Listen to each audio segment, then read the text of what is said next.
Assalamualaikum warahmatullahi wabarakatuh. Bismillah. Pada kesempatan ini kita lanjutkan pembacaan kitab Al-Qawaid Al-Asasiyah.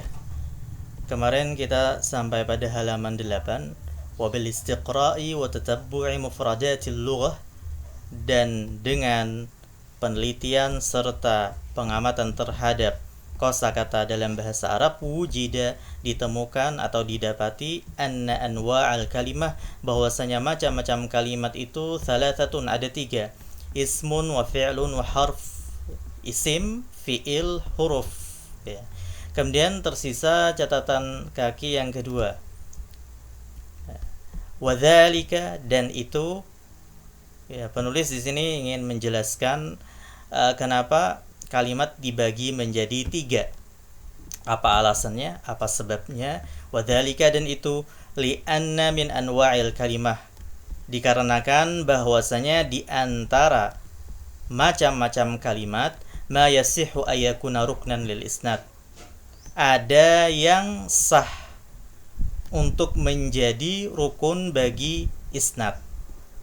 Wa hadza, dan ini ya, yang sah menjadi rukun bagi isnad ini, minhu, di antaranya, ma yasihhu ay yusnada wa yusnada ilaihi, ada yang sah untuk menjadi musnad dan musnad ilaihi, bi'tibari dalalatihi 'alal hadathi wadh-dhati ma'an, berdasarkan penunjukannya atas kejadian dan zat bersamaan atau sekaligus, awidzati faqat, atau menunjukkan atas zat saja, wahwal ismu, yaitu macam ini adalah isim, nahwu salim wa fahim, nahwu salimin wa fahim, contohnya adalah salim dan fahim.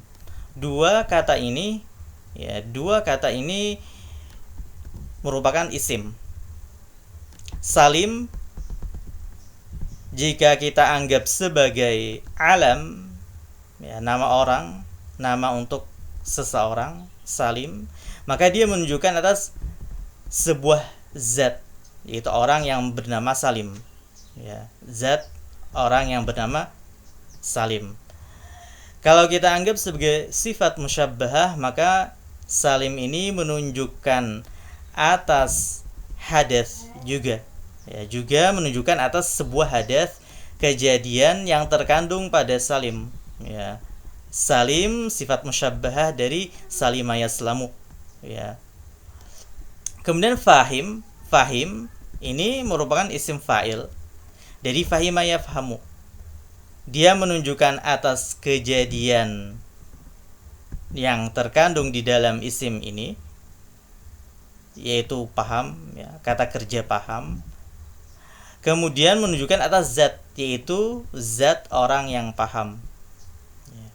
Wa min huna, dan dari sini, yatabayyanu laka, menjadi jelas bagimu, anal isma wa ruknu lil kalami, bahwasanya isim itu merupakan rukun bagi kalam, bihi yaqumu, dengannya, dengan isim itu, yaqumu, kalam menjadi tegak berdiri, dengan isim kalam tegak berdiri, wa alaihi ya'tamidu, dan padanya, pada isim itu, ya'tamidu, kalam bersandar, li'annahu la yan'aqidu bidunihi, karena kalam itu tidak akan terikat, tersusun, bidunihi, tanpa isim. Wa minhu, dan diantaranya lagi, ma yasihu ayyusnada faqat, dan diantaranya lagi ada yang menjadi sah, ada yang sah untuk menjadi musnad saja, bi'tibari dalalatihi 'alal hadathi duna dzati, berdasarkan penunjukannya atas hadath saja, atas kejadian saja, tanpa zat. Wa huwa al-fi'lu, yaitu macam ini adalah fi'il, nahu fahima wa yafhamu wafham, contohnya kata kerja fahima, telah paham, ini fi'il madhi. Yafhamu, sedang atau akan paham, fi'il mudhari. Wafham dan ifham, fahamlah.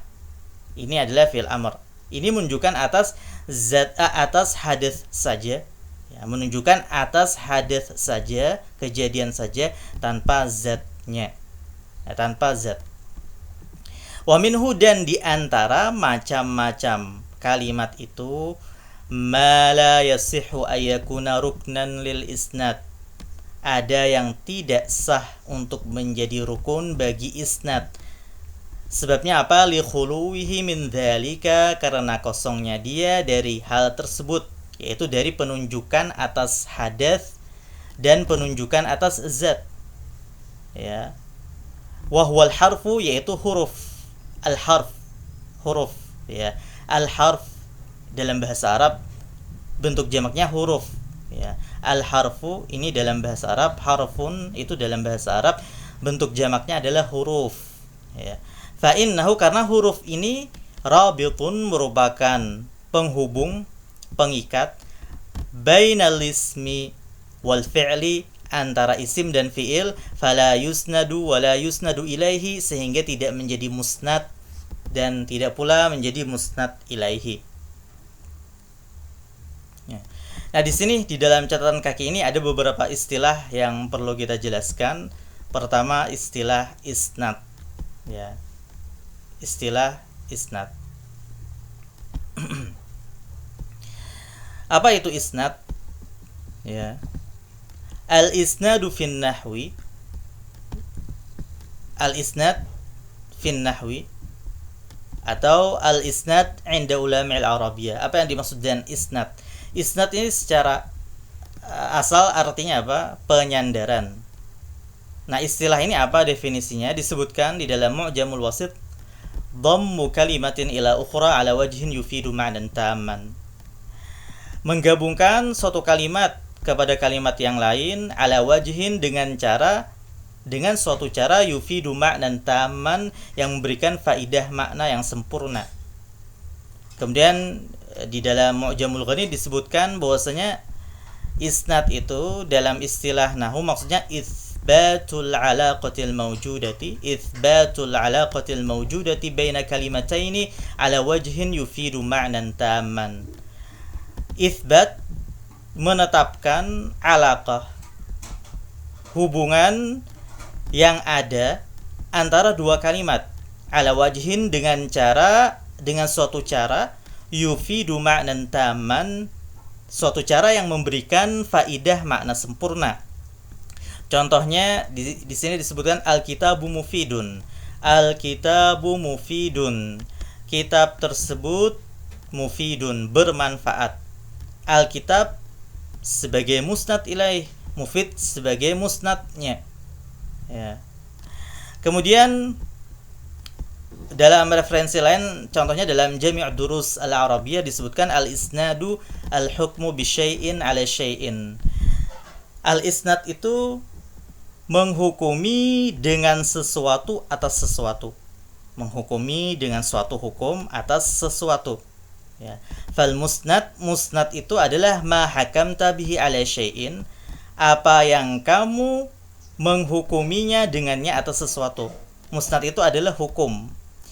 Wal musnadu ilaih, sedangkan musnad ilaih ini adalah ma hakamta alaihi bi syai'in, apa yang kamu hukumi atasnya dengan sesuatu. Jadi musnad ilaih itu yang dihukumi. Musnad itu hukumnya. Musnad ilaih itu apa yang dihukumi.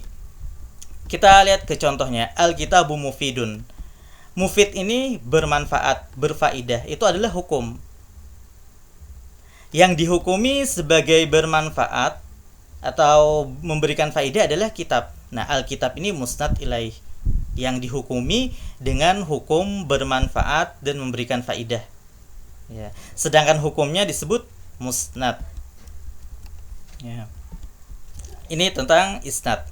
Kemudian terkait al-musnad wal musnad ilaih, ruknal jumlah. Jadi jumlah itu ada dua rukun, ada dua pondasi, yaitu pertama musnad dan musnad ilaih. Jumlah itu memiliki dua pondasi, musnad dan musnad ilaih. Musnad ini hukum, sementara musnad ilaih ini adalah yang dihukumi.